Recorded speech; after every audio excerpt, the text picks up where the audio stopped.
menjelaskan tentang mengapa koloid hidrofil bersifat stabil sedangkan hidrofob tidak.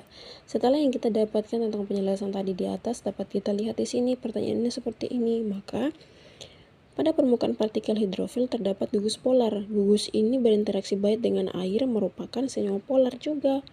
Partikel hidrofil mengabsorpsi medium dan membentuk selubung, sehingga terhindar dari pembentukan kelompok yang bisa membentuk koagulan. Hal ini tidak terjadi pada koloid hidrofob. Maka muncul lagi pertanyaan seperti ini. Bagaimana caranya menstabilkan koloid hidrofob? Nah, koloid hidrofob dapat distabilkan dengan penambahan satu zat yang berfungsi sebagai pengemulsi yang dapat membungkus partikel koloid sehingga tidak membentuk koagulan. Sekarang coba siapa di antara kita yang pernah yang kenal dengan istilah dialisis. Nah, dialisis ini tuh proses pembersihan koloid dari ion-ion pengganggu dengan cara membungkus koloid menggunakan membran, lalu dimasukkan ke dalam medium yang mengalir. Proses dialisis juga secara alami terjadi dalam tubuh kita, yaitu proses pembersihan darah dalam ginjal. Nah, berarti ginjal kita berfungsi sebagai kantong dialisis atau selaput sapi mindel ya? Benar. Kenapa ada yang perlu cuci darah?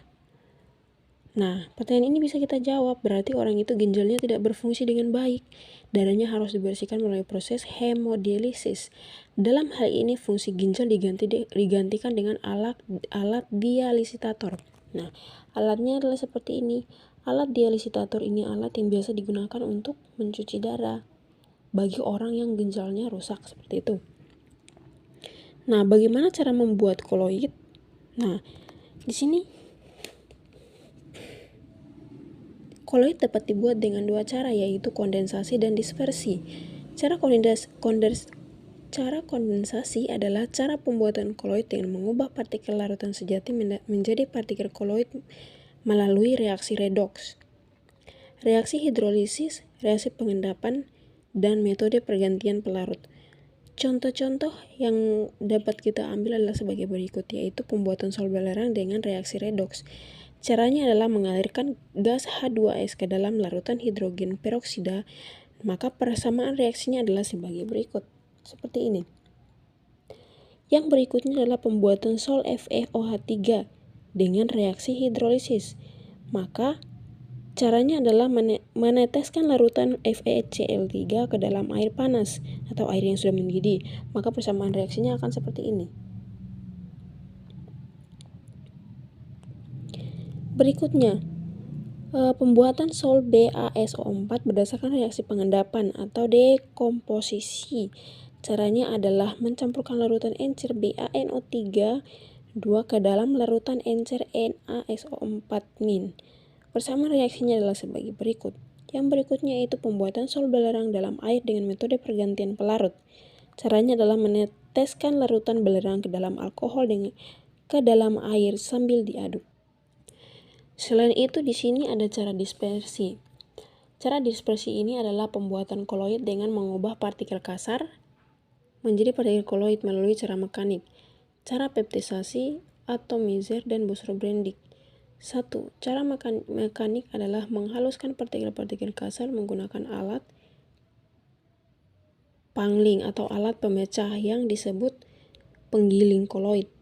Contohnya, industri makanan untuk membuat jus buah, es krim, selai, dan lainnya. Menghaluskan bahan pewarna untuk cat atau tinta, menghaluskan polumas padat misalnya grafit, menghaluskan bahan obat untuk dibuat tablet. Nah, cara peptisasi adalah proses pemecahan endapan dengan menambahkan ion sejenis atau pelarut tertentu. Contoh, sol AgCl dapat dibuat dengan meneteskan larutan HCl ke dalam air yang mengandung endapan AgCl di dalamnya. Cara atomizer adalah mengubah cairan menjadi partikel koloid dengan spire. Contoh, spire obat anti nyamuk, spire pewangi, dan lain sebagainya. Yang keempat adalah cara Bosro-Brendig, adalah melompatkan bunga api listrik dalam suatu medium dengan menggunakan elektrolit dari bahan yang akan dikoloidkan. Cara ini hanya dapat digunakan untuk membuat sol logam atau bahan yang bersifat konduktor. Ini adalah contoh gambar dari Bosro-Brendig. Nah, pada cara berbidik ini, mengapa logamnya bisa menjadi koloid? Nah, pada saat terjadi lompatan listrik atau timbul panas yang biasa mengubah ujung-ujung elektroda menjadi uap logam yang terkondensasi dalam medium. Nah, kita telah selesai membahas tentang koloid. Coba sebutkan berbagai proses dalam kehidupan yang berhubungan dengan koloid.